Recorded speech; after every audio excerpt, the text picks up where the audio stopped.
एक कौन सी सब्जी होती है जो पितृपक्ष में ब्राह्मण को भोजन कराते समय नहीं बनाई जाती? एक तो कुमड़ा, दूसरा पत्ता गोभी, जो बंद गोभी होती है ना, वो बंद गोभी जो होती है ना, पत्ता पत्ता वाली, उसकी भी सब्जी पितरों के ब्राह्मण अगर भोजन करता है तो उसमें नहीं बनाई जाती। एक कुमड़ा, ये जो पेठा बनता है ना कुमड़ा का, ये भी श्राद्ध पक्ष में नहीं खिलाया जाता। महाराज बुरा कोला पेड़ा बोलते हैं, क्या बोलते हैं उसको,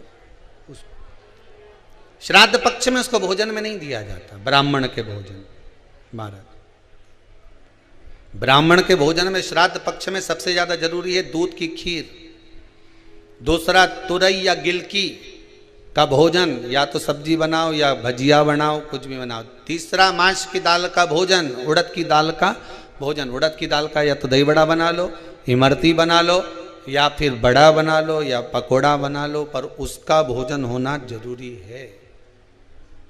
3 भाग दूध का भोजन आहूतों के हिस्से में चले जाता है, गिलकी और तुरई का भोजन पितरों के हिस्से में चले जाता है, मांस की दाल का भोजन, उड़द की दाल का भोजन प्रेतों के हिस्से में चले जाता है।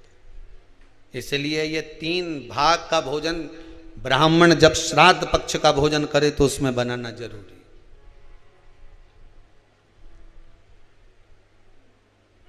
बहुत जरूरी। आपके यहां जब श्राद्ध हो भोजन अवश्य।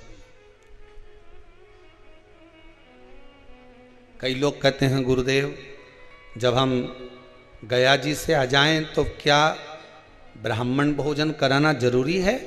क्यों नहीं, कराओ, क्यों नहीं करा? क्या गाय की रोटी निकालना जरूरी है? स्वान की रोटी निकालना जरूरी है? कौवे की रोटी निकालना जरूरी है? हम कहते हैं अगर श्राद्ध गया जी का हो गया तो भले कौवे की मत निकालो, पर गाय की, स्वान की, ब्राह्मण जन की भोजन प्रसादी जरूर।